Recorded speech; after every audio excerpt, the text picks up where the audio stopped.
Bale baba kende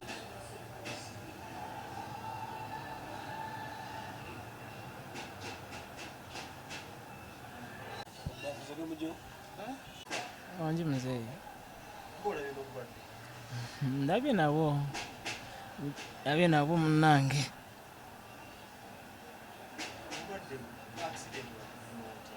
accident najifuna last week. Nalimva wa mukadde, nalimva wa mamange, nalimva wa Zaituni Mawale Semto Road.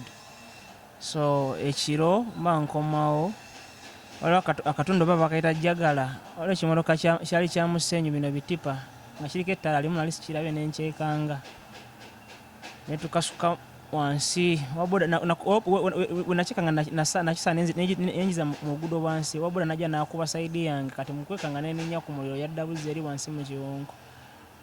But it happened last week.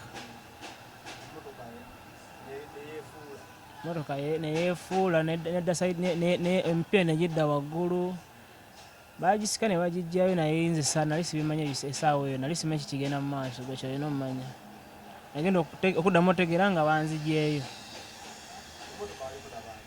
Nalimu ne mukyali wange boyi, nalimu ne Alvin ne sister wange bamutasaida.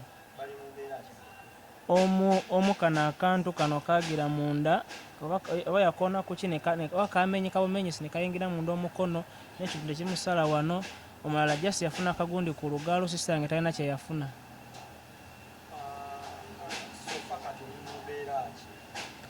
Yesterday but one yali Monday nali nakasero nagenze nakasero ku scan kuba endabiramu yansala wano omutwe kali nga njagala kumanya kiki munda ekyali kuba treatment gye nafuna first yali ya biwundu. So nengendayo mu scan omusawo n'angamba akagundi tekayingira munda, so munda tewalina nnyo buzibu and nsuubira okuba nga ngenda kubeera good kuba kyali kisinza okuneeraliikiriza. Tinyinza okuba nga nafuna oba obuvune munda oba omutwe bagumanyi mubi. So bangambye sirina problem inside, just ebiwundu kasita bimala okuwona nja kubeera bulungi. Kyuma kyansala ennyama ya wano kugumba wano mpaka kugumba lyawo nekisala ne saidi yeeno kati ne bagikwata ne bagisiba then ne baleka basibako kino kiryanga kigundi. Badde bagikyusa every after 4 days. Abayimbi be bafuna obuzibu bagamba be bali nabo mu competition y'abaloga. Tebafunye okujja n'ogamba waliwo akuloga. Ekintu ky'okologa kikkirizibwa, yes gyebiri naye nze nga atabikkirizaamu akkiririza mu Katonda. Nzikiriza nti tewali kituuka mu bulamu bwange nga nsobi. Buli kirungi kijja n'ekibi, yes amagulu gaagano omutwe guno simanyi kikyavaamu naye simanyi na Katonda lwaki yakintusa kuba bangi batambula gokera ku makya n'otambula from Monday to Sunday nga tofunye accident. Lwaki nze ngifunye? There is a reason. So sobola bakkirizaamu abayinza okugamba nti baloga, yes gyebiri kuba eddogo gyeriri tetukyegaana naye nze nga nze sobola kiwa nnyo obudde kibeerawo kirowoozaako. Abayimbi banno bwe muli mu bannayo bafuna obuzibu bababeererawo bapositinga obagira abayimbi bakolaze omukwano mu mbeera eno oba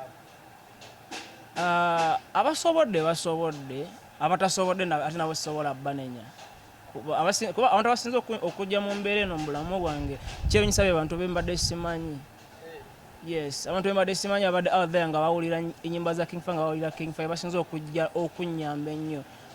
Tugambe nti 3% ku bantu bemmanyi ne benkoledde ne bennyambe ne benkoze eki yezze naye the 97 ebimanyi era bigituuseeko naye they were nowhere to be seen and I don't blame them. Sisobola banenya sobola gamba nti gundi nakolera kino tolina kyewankolera gundi nali mu mbeera nti no nina kulwana nga nze nga masajja njigiddemu mwene embeera by the way nze nali manyi ngenda kufa nali manyi nfudde bandagabo video ne banga bambisaawo mama wange yalina mukyalo eyo yagira na musapatu.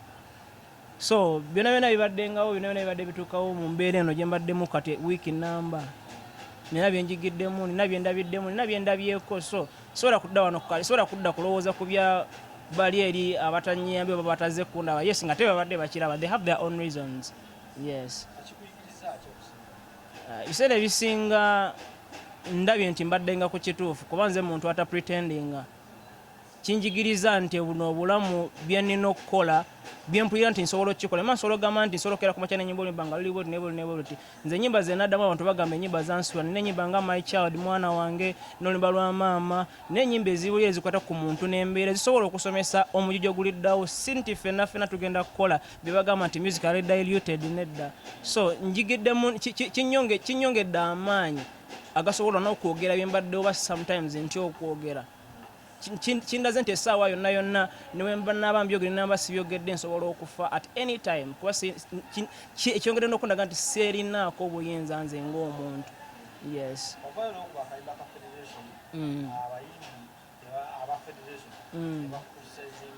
Yes.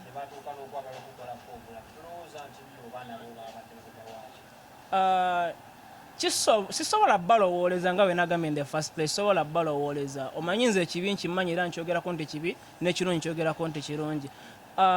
Nagamba nti wano ebitalina makulu bye bawa amakulu bwe twogerako nga bagamba mbutwogera muleka abakulu just because batusingako emyaka batusingako experience. Nate kitegeeza nti naffe tetulina biki bye tulowooza bisobola kubeera bikulu kuba naffe tuli bantu bakulu. I'm 25 years ndi muntu mukulu.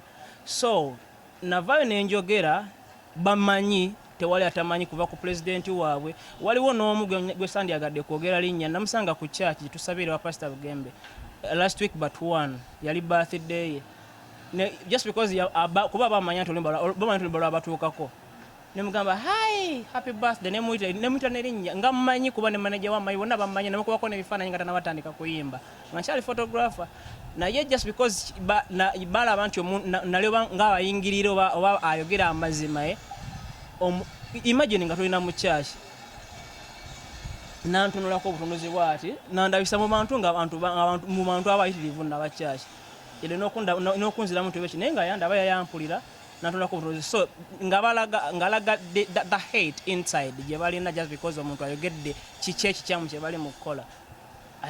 Nate nabo nawe sobola bbananja kiri mu music na kino kiri kunze nganze ekyobulwadde. Yes. Omuntu ate wabanga zibanga entalo za music nga zirimu okutwala obulamu bw'omuntu ziba tezikyali entalo za music kuba entalo za music kyenzimanyiko zezino ezigenda mu maaso nti gundi abatolenge gundi entalo za music kati bwe kiva ku ndongo ne kiva ku music ne kidda ku muntu kulumya omuntu n'okusiranya omuntu kiba kifuuse personal bwente bwe nkisuubira. Sikyejjusangako obulamu bwange ate sisuubira nti ndi kyejjusa lwa nsonga ebintu bibiri byenjagala okubeera mu bulamu bwange bino obusigadde ku nsi.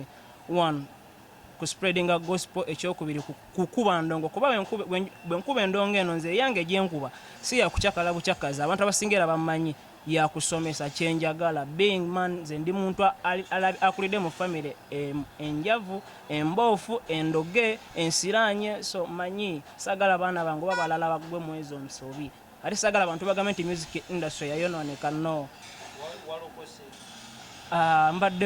mbadde mutukuvu mu mutima kyenyinza okugamba. Yes, nze erinnya lyange nze Fahad banzala mu family ya Kiisiraamu naye njogera ne Katonda. Simanyi kugamba nti ngenda kufukamira nsaale sisobola sikimanyi njogera ne Katonda direct. So kyanteeka ku level y'okubeera nti nze yefe abantu bebayita ba believer ndi mukkiriza bukkiriza nti nfukamira ku mavivi gange nensaba Katonda direct. I talk to God direct. Singenda mutandika butandisi naye muyina naye lwakomadde sinamuta buti. Yes, nze nyimba gospel not because ndi mu ddiini eno oba ddiini eno just because nyimba gospel because waliyo Katonda ow'omusiraamu ow'omulokole nga yenna ffe tumanyi Katonda omu. That is why nyimba gospel.